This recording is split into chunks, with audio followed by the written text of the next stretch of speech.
یک جمهوری کوچیک با بیشترین تنوع قومی در جهان، منطقه‌ای که در سالیان دور تاجران رومی با 130 مترجم در اونجا تجارت می‌کردند. از جدا شدن داغستان از ایران و مردهای کشتیگیر این کشور و غیره که قراره توی این ویدیو از حقایق جالب داغستان برای شما بازگو کنم. اگه میخوایم بدونی کشتی در داغستان چه ارزشی داره، حتما تا آخر ویدیو همراه من باشید.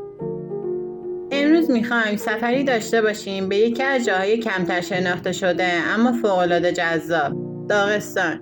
شاید تا حالا کمتر اسم این کشور رو شنیده باشید، اما باور کنید اینجا پر از زیبایی‌های طبیعی، فرهنگ‌های متنوع و تاریخ غنیه که هر کسی رو به خودش جذب میکنه.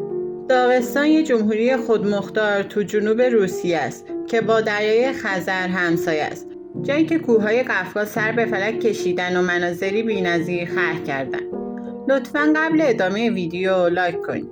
اینجا سرزمین گم‌های مختلفه، از آواره و دارگین‌ها گرفته تا کمیته و لاک‌ها. هر کدوم از گم‌ها فرهنگ، زبان و آداب و رسوم خاص خودشون رو دارن که دیدنشون واقعاً هیجان انگیزه.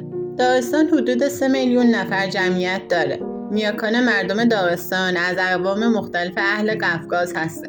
به واسطه حضور گروه‌های قومی خیلی زیاد گوناگون تو این سرزمین، به جز زبان روسی به بیشتر از 30 زبان محلی مثل ترکی آذربایجانی و زبان تاتی قفقاز و آواری نیز گفتگو میشه. خیلی از این زبان‌ها ارتباطی با هم ندارن.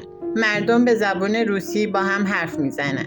زبان رسمی این کشور روسیه، ولی هر کدوم از قومیت‌ها معمولاً چند روزنامه و برنامه تلویزیونی به زبان خودشون دارن. تقریباً تمامی مردم داغستان باسواد هستن و به بیشتر از 2 زبان تسلط دارن. 96% جمعیت داغستان مسلمان هستن که 95% اونها سنی و 5% شیعه هستن.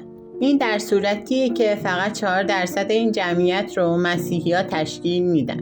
از نظر تاریخی داغستان متشکل از فدراسیونی از شاهزاده نشینای کوهستانی در بخش شرقی قفقاز شمالی بود. داغستان که در تقاطع تمدن‌های جهانی شمال و جنوب قرار داره، صحنه تضاد منافع خیلی از دولت‌ها و تا اوایل قرن 19 بود که مهمترین اون بین شاهنشاهی ایران و امپراتوری روسیه تزاری بود.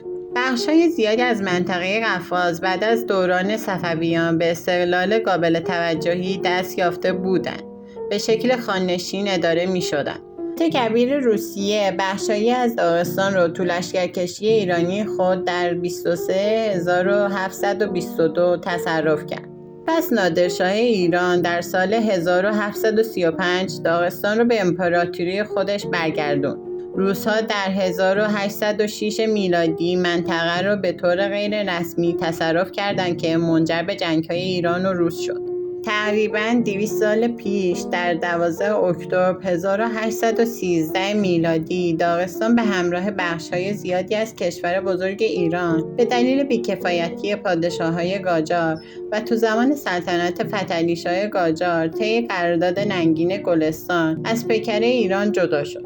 تو فصل سوم این قرارداد که به جدایی داغستان انجام شد، اون روز که داغستان از پیکره ایران جدا شد، از فرهنگی کاملا ایرانی اسلامی برخوردار بود و الان بعد از گذشت 200 سال و ایجاد اختلاط قومی فراوون، دیدن موندگاری آموزه‌های اسلامی ایران برای هر بیننده‌ای شگفت انگیزه.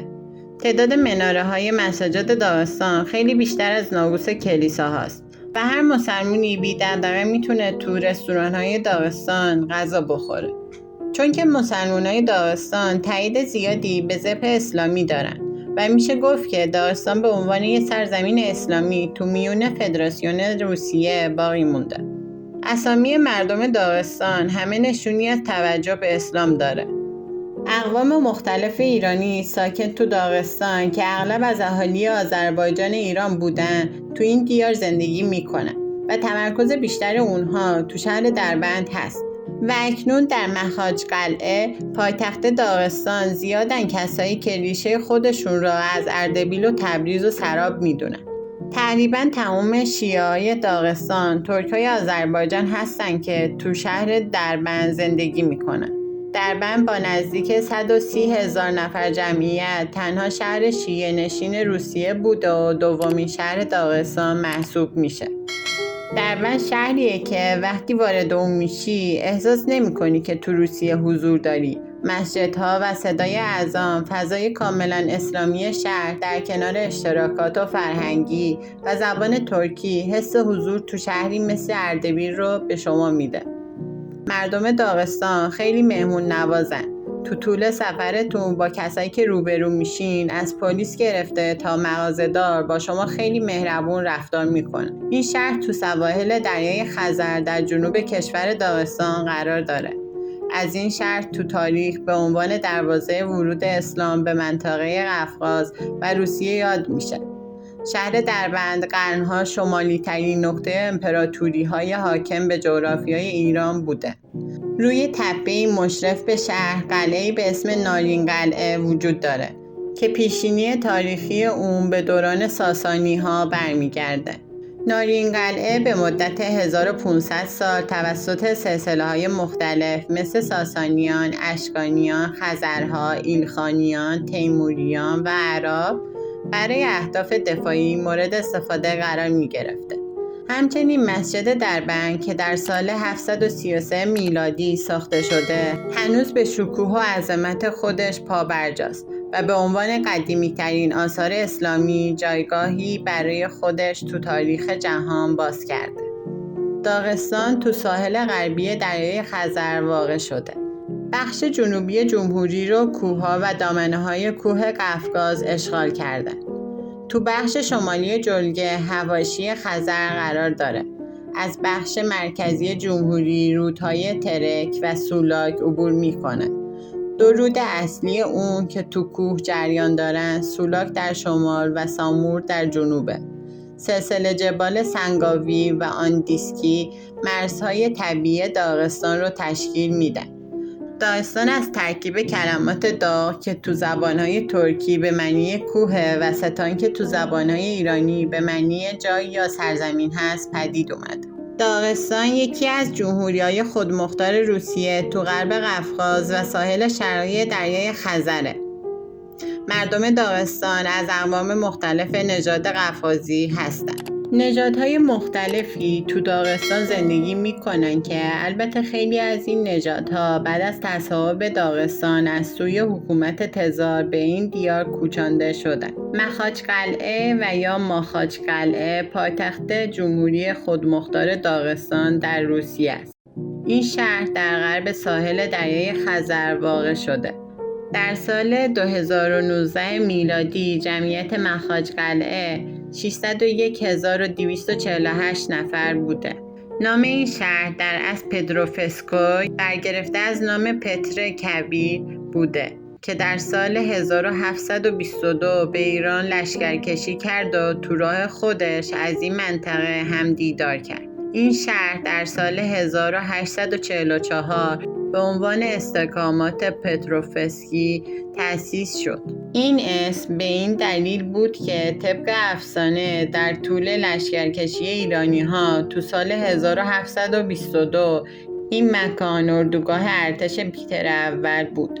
در سال 1857 این شهر در پتروفسک تغییر اسم داد. از مارس تا آوریل 1918 و همچنین از نوامبر 1918 تا مارس 1920 در طول جنگ داخلی این شهر در اختیار نیروهای ضد بلشویک بود و به افتخار امام شمیل کالا نامیده شد. در سال 1922 به ماخاچ قلعه تغییر اسم داد. یکی از جاذبه‌های این شهر مسجد جامع ماخاچ قلعه با الهامگیری از مسجد آیا صوفیه استانبول و با هزینه ترکیه در سال 1994 احداث شد که به اسم مسجد یوسف بی معروفه و در مرکز این شهر قرار داره. این مسجد با ظرفیت 17,000 نفر یکی از زیباترین و بزرگترین مساجد اروپاست. در کنار این تپه ساریگون به معنای شن زرد در نزدیک ماخاچ قلعه واقع شده. طول این تپه 3 کیلومتر و مساحت اون 600 هکتاره. اینجا گرمترین مکان در داغستان و دمای هوا به بیشتر از 60 درجه میرسه. تو جغرافیای این کشور که فضای کوهستانی داره، این تپه منحصر به فرد یکی از جاذبه‌های گردشگری این شهر محسوب میشه. جدای از این، مخاچقلعه توسعه یافته‌ترین شهر داغستان و از طریق راه آهن به مسکو، آستارخان و باکو متصله. ولی علیرغم این، داغستان مثل خیلی از مناطق قفقاز پی فروپاشی شوروی سابق از رنج عقب ماندگی بیرون نیامده. پایه‌های صنعت این کشور بر پایه معادن نفت و گاز طبیعی استواره و همچنین این جمهوری منطقه ترانزیتی مهمی تو مسیر روسیه و قفقازه. بعد از شهر مخاچقلعه، شهر دربند مهمترین شهر این جمهوری به حساب میاد. اصل قضیه اینجاست که مردم داغستان بی نهایت کشتی رو دوست دارن. اتفاق نادریه که تو خانواده پسری به دنیا بیاد و کشتیگیر نشه. عملا نیز مشاهده چنین موردی بعید هستش. میشه گفت که همه داغستانی ها کشتی تو خونشونه. کشتی نقش بسزایی تو زندگی مردم داغستان داره. مردای منطقه اظهار داشتن که همیشه در مسابقات سنتی بین روستاهای کوهستانی کشتی میگرفتن. قرار گرفتن داغستان در قفقاز اون رو به موقعیتی قرار داده که از نظر تاریخی دائما در معرض خطر جنگ قرار داره. بنابراین نیاز به ایجاد نگرش نسبت به جنگ بود. کشورهای همسایه مانند گرجستان، آذربایجان و ارمنستان و همچنین مناطق همجوار مانند اوستیا، چچن، اینگوشه و آبخازیا نیز مشارکت قابل توجهی در کشتی دارند. با این حال داغستان حتی در میان همتایان همسایه خود متمایزه. کسایی که در بالاترین سطح در کشتی موفق میشن میتونن زندگی خود رو کاملا تغییر بدن. سالن‌های ورزشی جدیدی ساخته شدن که حتی روستاهای کوچیک هم به سالن‌های ورزشی مجهز شدن. موقعی که کمیته بین‌المللی المپیک در نظر گرفت کشتی رو از المپیک حذف کنه، نگرانی‌های زیادی برای مردم داغستان به وجود اومد.